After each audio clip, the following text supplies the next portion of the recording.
Assalamualaikum teman-teman, seperti biasa sebelum mulai Mimin mendoakan semoga teman-teman semua selalu dalam keadaan sehat walafiat.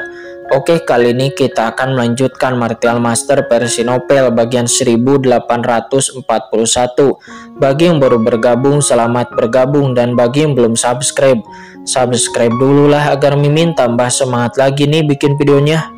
Oke, kalau sudah kita langsung masuk ke isi ceritanya.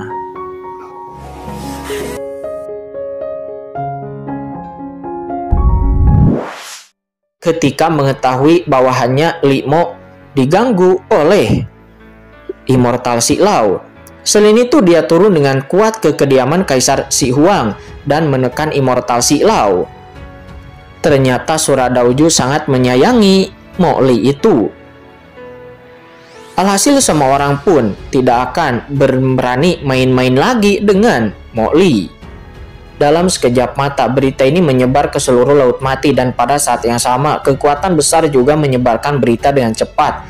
Jika mereka bertemu Mo Li di masa depan, maka mereka harus berhati-hati dan tidak boleh memprovokasi Mo Li. Saat ini Surah Daoju tentu saja tidak peduli dengan berita-berita hal-hal ini yang tersebar. Setelah membela Mo Li, Surah Daoju pergi ke kedalaman Laut Mati lagi, dan dia duduk di sana sebagai penanggung jawab secara langsung. 5 kaisar suci dunia bawah tinggal di sana.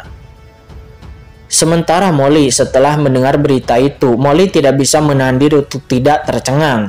Pada saat ini Mo Li sedang berjalan di stasiun, bahkan jika beberapa ahli transenden tingkat 3 dari Ordo Abadi melihatnya sekarang, mereka tidak akan berani bersikap lancang di depan Mo Li, dan semuanya tampak hormat kepada Mo Li. Hal itu membuat Mo Li terdiam. Saya harus mengatakan bahwa Daoju Sura memperlakukan Mo Li dengan sangat baik. Setelah Daoju Sura pergi sepenuhnya, Mo Li mencari tempat, menemukan kesempatan, dan segera meninggalkan stasiun lalu dengan cepat pergi ke tempat yang telah disetujui dengan Qin Chen. Setelah beberapa saat di suatu tempat di Laut Mati, beberapa tokoh berkumpul dengan cepat di sana. Tuanku, Serangga Bermata Seribu dan Immortal Si Lao dengan cepat memberi hormat kepada Qin Chen, sementara Mo Li berdiri dengan bangga di samping.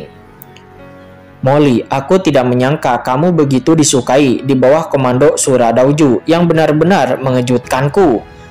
Qin Chen melirik Immortal Si Lao yang terluka dan menatap Mo Li sambil terkekeh. Dia tentu saja juga menerima berita bahwa Surah Daoju telah melangkah maju untuk Mo Li membelanya, dan dia, Qin Chen, juga mendengar ini merasa sedikit terkejut. Mo Li berkata dengan bangga, itu emas, jadi tentu saja bisa bersinar di mana-mana, dan akan selalu ada seseorang yang memiliki mata yang jeli untuk mengenali emas. Mendengar itu, Qin Chen tidak bisa berkata-kata mengapa Mo Li ini semakin sombong. Dulu dia tidak seperti ini. Ayo pergi. Setelah Qin Chen bertukar beberapa kata dengan Master Serangga Bermata Seribu dan Immortal Si Lao, Qin Chen langsung terbang di depannya. Mo Li bergegas maju dan bertanya, Qin Chen, kemana kita akan pergi sekarang? Tanya Mo Li. Apa yang kamu minta begitu banyak? Kau ikuti saja aku, kata Qin Chen dengan ringan. Oh sial, wajah Mo Li berubah menjadi hijau lagi, dan dia tidak bisa menahan diri untuk tidak mengutuk dalam hatinya. Akan tetapi jika Qin Chen tidak mengatakan apa-apa, maka dia hanya bisa mengikutinya dengan datar. Sekarang dia dan Qin Chen telah terikat erat, yang satu makmur maka yang lain juga akan makmur. Diiringi oleh beberapa orang yang terbang terus-menerus, semua orang secara bertahap sampai ke kedalaman Laut Mati. Di kejauhan, aura yang mencengangkan datang secara samar-samar. Itu dia. Melihat arah Qin Chen saat terbang masuk, pupil mata Mo Li mengecil. Menurutnya, hal terpenting bagi Qin Chen sekarang adalah melarikan diri. Tetapi arah yang dituju Qin Chen sekarang bukanlah di luar Laut Mati, akan tetapi tempat khusus di dalam Laut Mati. Meskipun tempat ini tidak terletak di bagian terdalam Laut Mati, namun ini adalah lokasi yang sangat kritis di Laut Mati. Itulah pondasi formasi luar angkasa Telarang 9 meter. Qinchen, kita tidak bisa melangkah lebih jauh. Bagian depan adalah pangkalan formasi yang menyegel Laut Mati. Ada banyak orang kuat dari semua kekuatan utama yang ditempatkan di sana. Jika kita bertindak gegabah, kita pasti akan ketahuan, kata Molly dengan buru-buru mengingatkan. Qinchen terkekeh dan berkata, benar sekali, kita akan pergi ke pangkalan formasi luar angkasa telarang 9 meter. Molly tidak bisa berkata-kata mendengarnya. Apakah Qinchen ini gila? Qinchen, tidakkah kamu ingin menerobos formasi luar angkasa telarang 9 meter secara paksa? Kata Molly dengan ngeri. Meskipun aku tidak tahu bagaimana kamu tahu nama formasi ini, namun aku dapat memberitahumu bahwa formasi ini sangatlah kuat. Itu bukan sesuatu yang dapat kamu tembus sekarang. Sejauh yang aku tahu, formasi ini ditata oleh ahli kaisar dan dijaga oleh banyak ahli kuat. Sama sekali tidak mungkin untuk meninggalkan Laut Mati dari sana, kata Molly. Molly merasa cemas. Dia sangat menyadari ketatnya penjagaan di pangkalan formasi besar dan sampai batas tertentu bahkan jauh lebih ketat daripada garnisium pasukan utama mereka. Dengan melakukan ini, jelas Qinchen mencari kematian sendiri. Qinchen berkata dengan tenang, aku sudah mencari jiwa dari leluhur Kuming. Memang ada banyak penjaga kuat di pangkalan formasi besar, tetapi orang-orang itu juga berasal dari pasukan besar. Dan menurut peraturan, sesekali 10 aula kaisarian dan 5 gunung suci, penghuni kaisar dunia bawah akan mengirim ahli untuk melakukan inspeksi keliling. Dan setiap inspeksi membutuhkan setidaknya 3 pasukan untuk bekerja sama mengawasi satu sama lain. Sekarang aku hanya akan memeriksa keamanan dan stabilitas formasi, jadi apa bahayanya? Mendengar kata-kata Qinchen, Molly membeku sejenak. Ternyata Qinchen punya ide ini. Tim inspeksi harus berada di bawah komando kaisarian dari 10 kuil atau dunia bawah dari 5 gunung suci. Dan dia berada di bawah komando Suradauju, diikuti oleh setidaknya 2 pasukan lain untuk mengawasi. Dan Immortal Silau juga serangga bermata 1000 yang berasal dari pasukan yang berbeda. Dan itu baru saja akan memenuhi persyaratan inspeksi. Itu bisa didekati atas nama menyelidiki formasi. Tidak, namun Molly kembali menunjukkan kecemasannya. Qinchen, kita memang bisa mendekat atas nama inspeksi. Tetapi meskipun kita bisa mendekati formasi, kita tidak bisa berbuat apa-apa. Sebaliknya, begitu berita itu dikirim kembali untuk memberitahu Suradauju, jika dia meragukannya, maka itu akan sangat merepotkan, kata Molly. Jangan khawatir, ada perbedaan waktu, jadi aku tidak akan meragukannya. Dia tidak akan meragukannya secepat itu, kata Qinchen, matanya berbinar. Molly merasa cemas, tetapi dia tidak berdaya. Orang ini jangan sampai membunuhnya nanti. Dia terus membujuk Qinchen, akan tetapi melihat bahwa Qinchen telah mengambil keputusan, Molly tidak punya pilihan selain menyerah pada akhirnya. Setelah beberapa saat, cahaya pelangi yang tak terhitung jumlahnya muncul di depan mata semua orang. Boom! Cahaya pelangi yang luas melayang di depan semua orang saat ini.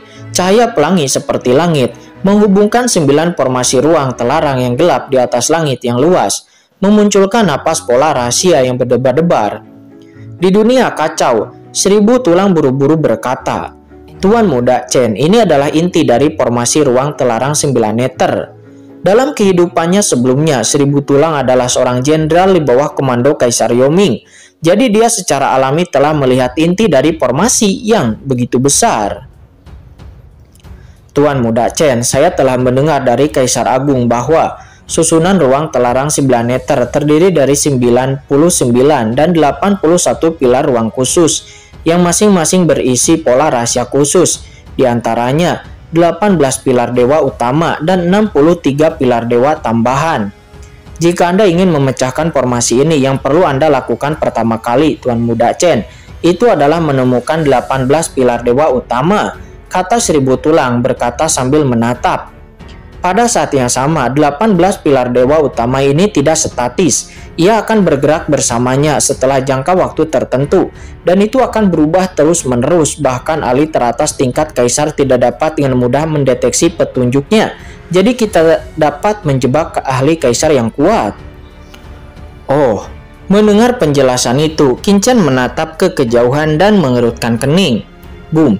Di antara alisnya, mata penciptaan tiba-tiba muncul, dan pupil mata yang dalam nan gelap tampaknya mampu melihat melalui segala sesuatu di dunia berkumpul di depannya. Samar-samar Qin Chen tampaknya melihat bahwa di kedalaman langit pelangi yang luas, ada pilar-pilar ilahi berwarna-warni samar yang mencapai langit, yang masing-masing penuh dengan cahaya ilahi, dan ada banyak jimat yang dalam dan tidak jelas yang beredar, yang sangat kompleks dan luas. Itu tidak mungkin untuk memata-matai petunjuknya. Tuan, formasi ini terlalu luas dan rumit, dan bawahan tidak dapat membedakan mana yang merupakan pilar formasi utama dan mana yang merupakan pilar formasi sekunder, kata Kaisar Sime. Dia juga membuka matanya dan sinar cahaya mengalir di pupil matanya yang menawan. Tetapi tidak peduli bagaimana dia menatap, dia masih tidak dapat membedakan antara pilar-pilar ruang angkasa, dan dia merasa terpesona. Hatinya tiba-tiba tenggelam. Tujuan Qin Chen adalah pergi dengan menguraikan 9 meter Forbidden Space Array, tetapi sekarang dia bahkan tidak dapat melihat yang mana pilar utama dan yang mana pilar sekunder. Jadi bagaimana dia bisa memecahkannya? Tuan Muda Chen, apakah Anda ingin bawahan untuk membangunkan Kaisar Yaoming secara paksa dan membiarkan Kaisar datang untuk melihatnya? Dengan kemampuan Kaisar, dia akan dapat dengan mudah melihat perbedaannya, kata Seribu Tulang. Dia berkata pada Qin Chen. Qin Chen pun tidak bisa berkata-kata. Apakah orang ini benar-benar berada di bawah komando Kaisar Yaoming saat itu? Sekarang Kaisar Yaoming hanya memiliki satu jiwa yang tersisa. Serangan sebelumnya telah menghabiskan banyak energinya. Jika dia dibangunkan secara paksa sekarang, diperkirakan kerusakan pada sumber aslinya akan lebih serius. Tidak perlu, kata Qin Chen mengangkat kepalanya, tatapannya dalam. Jika dia bahkan tidak dapat mengetahui pilar utama dan pilar tambahan, apa yang akan Qin Chen datangi untuk memecahkannya? Pada saat ini, melihat Qin Chen berhenti dan menatap tirai cahaya di kejauhan tanpa berbicara, Molly di belakang tidak bisa menahan napas lega. Anak ini Qin Chen juga harus tahu bahwa memecahkannya dengan paksa tidak akan berhasil sama sekali. Hanya memikirkannya, saya melihat Qin Chen melambaikan tangannya tiba-tiba dan dengan berdesir, sosok mungil tiba-tiba muncul di depan mata semua orang. Kakak, sosok mungil bocah kecil ini tersenyum begitu dia muncul. Dia melihat ke dunia sekitarnya, matanya yang jernih penuh dengan rasa ingin tahu, cahayanya tiba-tiba menyala. Sangat indah. Kakak, apakah ini berada di luar penjara Laut Mati? Saat ini, Molly tiba-tiba di samping tercengang. Bagaimana Qin Chen bisa mengeluarkan gadis kecil seperti itu? Apa yang terjadi? Qin Chen, apakah ini putrimu? Tanya Molly dengan linglung. Namun, putrimu dilahirkan dari siapa? Qin Chen tidak bisa berkata-kata, namun dia tertawa kecil. Kakak, ini sangat menyenangkan, kata gadis kecil itu. Tentu saja dia adalah Xiao Xiao. Dia terkekeh. Dia mengerjap dan menatap Molly. Kakak ini sama sepertimu, bukan dari dunia bawah. Adapun makhluk hidup selain itu, ada pria jelek di sana. Mendengar perkataan Xiao Xiao, pupil mata Molly mengecil dan hatinya bergetar. Tentu saja yang disebut pria jelek di tubuh Molly oleh Xiao Xiao itu adalah leluhur iblis Luo. Qin Chen tersenyum dan menyentuh kepala Xiao Xiao. Xiao Xiao, kita masih berada di pinggiran Laut Mati, dan kita belum sepenuhnya meninggalkan Laut Mati. Kakak memintamu untuk keluar karena ada satu hal yang kakak butuhkan dari bantuanmu, kata Qin Chen. Kakak, katakan padaku, kata Xiao Xiao. Dia buru-buru menganggukkan kepalanya. Begini, apakah kamu melihat tirai di kejauhan? Ada 81 pilar di antara pilar itu. Tolong bantu kakak untuk melihat pilar mana yang berbeda dari yang lainnya, kata Qin Chen. Dia menunjuk ke langit yang jauh. Di dunia kacau, Seribu Tulang menatapnya. Sial, bagaimana mungkin dia telah melupakan Xiao Xiao? Mata yin dan yang kehidupan dan kematian milik Xiao Xiao itu dapat melihat melalui segala sesuatu di dunia bawah. Mungkin dia benar-benar dapat menemukan pilar utama dan pilar tambahannya. Mendengar perintah Qin Chen, Xiao Xiao mengangguk, bahkan mengangkat kepalanya untuk melihat ke langit yang jauh. Pupil matanya tampak memiliki yin dan yang, nampak beredar dan itu menjadi sangat aneh. Boom! Di mata Xiao Xiao banyak pilar di depannya langsung menjadi berbeda. Kakak, Xiao Xiao dapat melihat bahwa ada 18 pilar yang berbeda dari 63 pilar lainnya. Yang itu, dan yang itu, dan juga yang itu. Beberapa belas pilar pun telah ditunjuk oleh Xiao Xiao. Qin Chen yang mengoperasikan mata penciptaan, dan benar saja, di bawah bimbingan Xiao Xiao, pilar-pilar susunan yang awalnya tidak jelas tiba-tiba menunjukkan perbedaannya.